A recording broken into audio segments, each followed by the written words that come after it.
तलावाच्या काठाशी प्रेत तरंगत होतं. कोणतरी म्हटलं रोज गुत्त्यात येतोय. मग दुसरा म्हणाला की रावसाहेबांच्या वाड्यातला भाडेकरू आहे म्हण. सुनीकडे उतरलाय.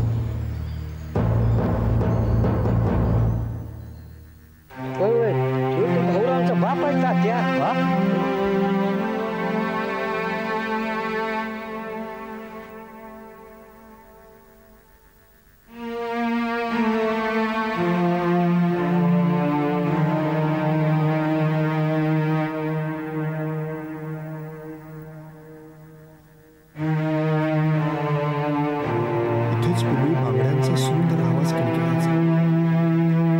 चोट्यावर भाऊरावांची गप्पा मारत बसलो की ती आत आमचं बोलणं ऐकत उभी असायची. सगळं गेलं. कशालाच काही अर्थ उरला नाही. आता फक्त फटफटीत ओके ओके दादा कशी काहीतरी बोलायला हवं. निदान कर्तव्य म्हणून तरी. परिणाम काही हो. बाबू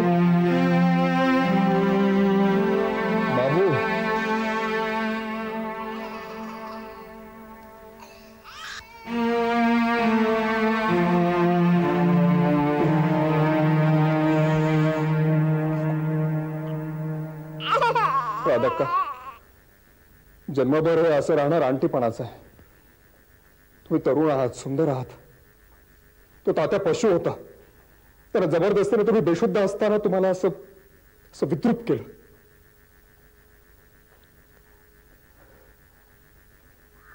राधाक्का, मला माहिती आहे तुम्ही माझ्यावर रागावला असाल. मावशीच्या वेळेला मी लहान होतो, पण आता तुमच्या वेळेला मी मोठा असूनही काही करू शकलो नाही. बाबू,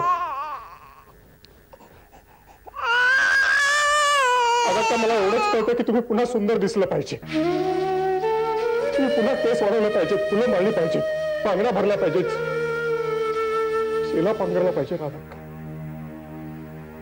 तुला आठवतं त्या चांदण्या रात्री आपण तिथे सोबत्र पाहायला गेलो होतो? मला वाटतं भाऊरावांच्या बरोबरचा तो शेवटचा आनंद उत्सव.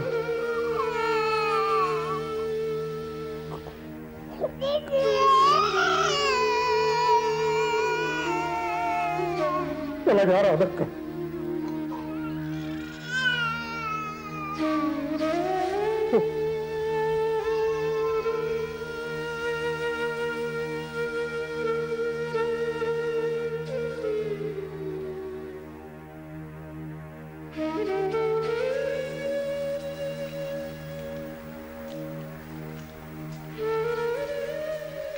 मावशीबाई ते नानासाहेब ओरडतात.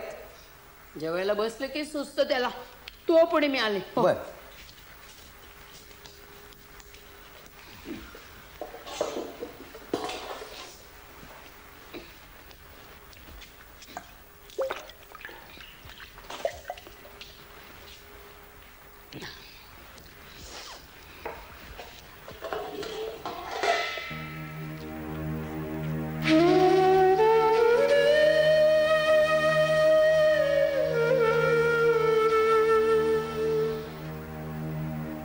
मालक, आज कचेरीत जायचं आहे ना?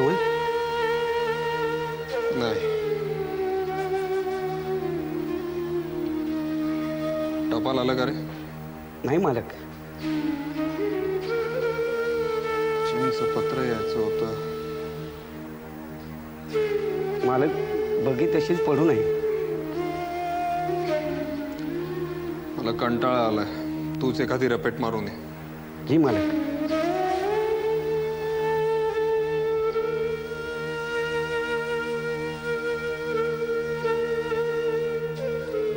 राधाक्का,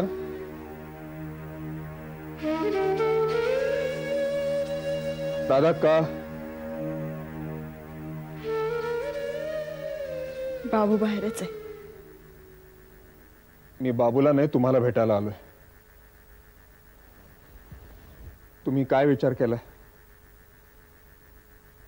हे पहा, तुम्ही पुन्हा सुंदर दिसलं पाहिजे. हे मी परत सांगायला येणार नाहीये. मी शेवटचं सांगतोय. राधाक्का, मी लग्न करेन तुमच्याशी. कुणी काही म्हणत मी लाथारतो त्यांना. मी बाबूला सांभाळेन, तुम्हाला सुखी करेन.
मावशी, तुम्ही तर असलं काही आंबट चिंबट तेला तुपाचं खात नव्हता, मग आता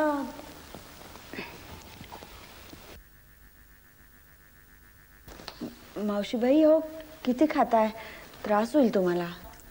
हो दे, काका लागली खाऊन घेते. त्यावेळी मरायचं ते आमच्या नानाचं बघ, मेला असं तर सुटला नसता, पण नाही, बाप पळाला, भाऊ पळाला, हा मागे राहिला मला जाच द्यायला. जरा निजेन जरा पळेन म्हटलं तर पडू देत नाही. बॅरिस्टरांनी लग्न केलं असतं तर तुम्हाला तेवढीच मदत झाली असती. हे नाथबुवा केव्हा आले? आज सकाळी. बॅरिस्टरांना भेटायचं म्हणत होते. बेटा म्हणावं, हल्ली घरीच असतो तो. कचेरी बंद, रपेट बंद, कसले तरी फोटो बघतो, कुणाच्या तरी विलायती पत्रांची वाट बघतो. आमच्याकडे मज्जा हल्ली. खाली अंथरुणावर नाना झोपलेला असतो, राऊवर लोळतो, मी खाते. फक्त पिंपळाला प्रदक्षिणा घालते मी, बाकी सगळं बंद केलेलं आहे. तुझे डोळे का असे ओढलेले? बिचारांना झोप नाही रात्र रात्र. थंड पाण्यानं आंघोळ कर, चक्कर येईपर्यंत पिंपळाला प्रदक्षिणा घाल, 2-4 घरचं दळण कर, पडल्या क्षणी झोप लागेल तुला. मावशी, बॅरिस्टर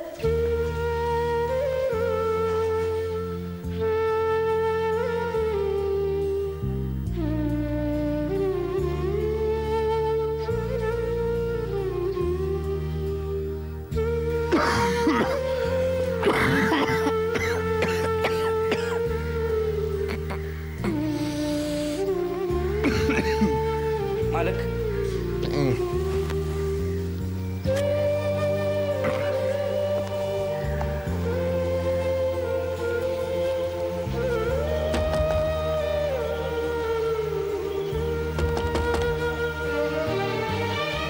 कोण आहे? मी सांगतो ना. हवी नाही, नको. मग जाऊ का? हो, मग उद्या येऊ? नको. मग कधी येऊ? कधीच नको. कधीच नको?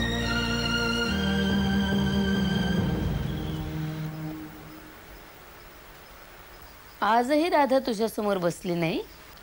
नाही नाही. काय झालंय तिला कोण जाणे. महिना होऊन गेला नाही रे शांतू ती तुझ्यासमोर बसली त्याला. होय. हम्म.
राधा का मी काय म्हणतोय,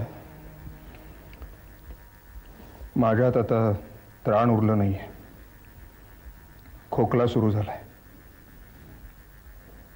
नाना जगतोय तशी जगायची ही इच्छा नाही. खूप दिवस वाट पाहिली पण इंग्लंडहून जिम नॉर्टनचं काही पत्र नाही.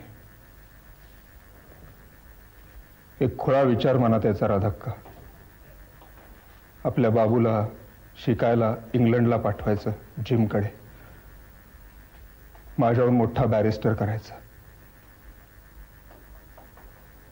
पण जिम बहुधा वारला असावा.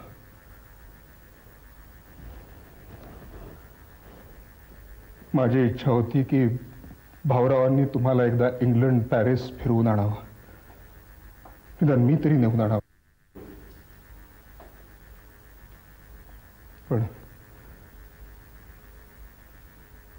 पण काहीतरी चमत्कारिक घडतंय. एक कोडणारी शक्ती माझ्या भोवती नाचती असं मला वाटतंय.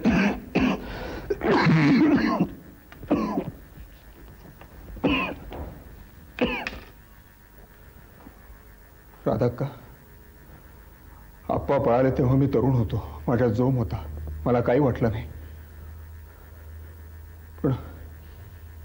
पण बाळासाहेब पळाल्यानंतर मात्र मी खचलो.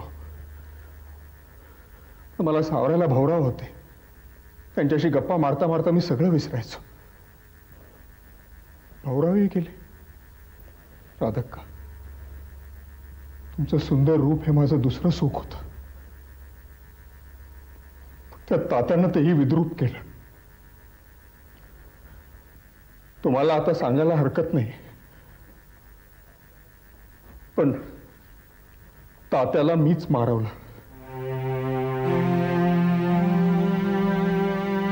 त्याला मारवण्यात मी काही पाप केलं असं मला वाटत नाही, अजूनही वाटत नाही. पण आता माझं मन झालंय. मला तात्याच्या किंकाळ्या ऐकू येतात.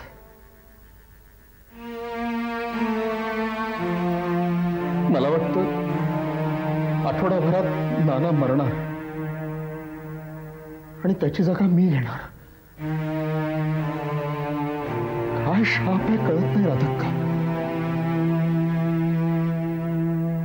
मी आता परत माडीवरून खाली उतरेन असं वाटत नाही.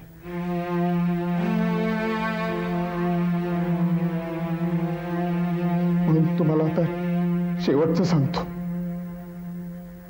तुम्ही केस वाढवा, बांगड्या भरा, केसात फुलं माळा. नागू तुम्हाला रोज बागेमधली फुलं आणून देत जाईल. तुम्ही पुन्हा लग्न करा राधक्का. पैशा अडक्याची चिंता करू नका. मी कुणाला तुमच्यासाठी स्थळ बघायला सांगू का?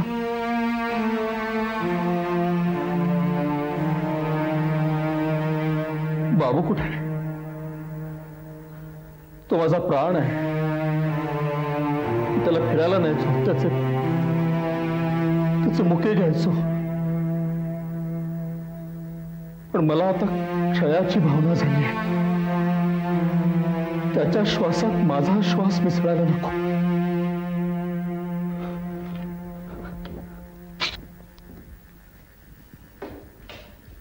थांबा.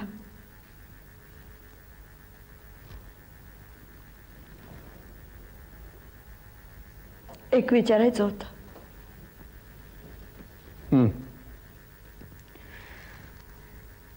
तब्येतीमुळे लग्न करायचं नाही म्हणताय का आणखी काही? म्हणजे दमयंतीच्या वेळेला वेडाची भीती होती, आता क्षयाची भावना. वेड लागलंच नाही, क्षय तरी होईलच कशावर? किती दिवस असं भीतीचं ओझं वाहणार?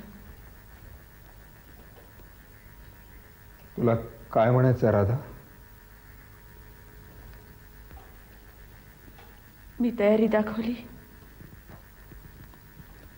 तर कराल लग्न? माझ्या या अवस्थेत? हो.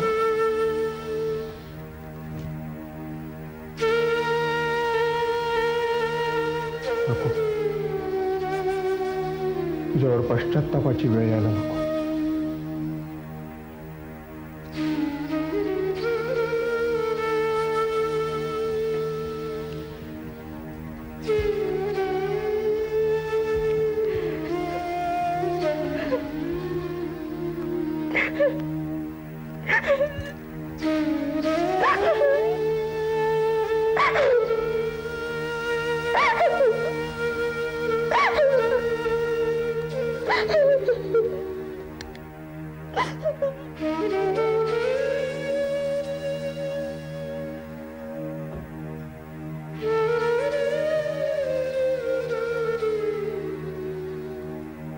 काय विचारायचं होतं राधक्काला नेमकं?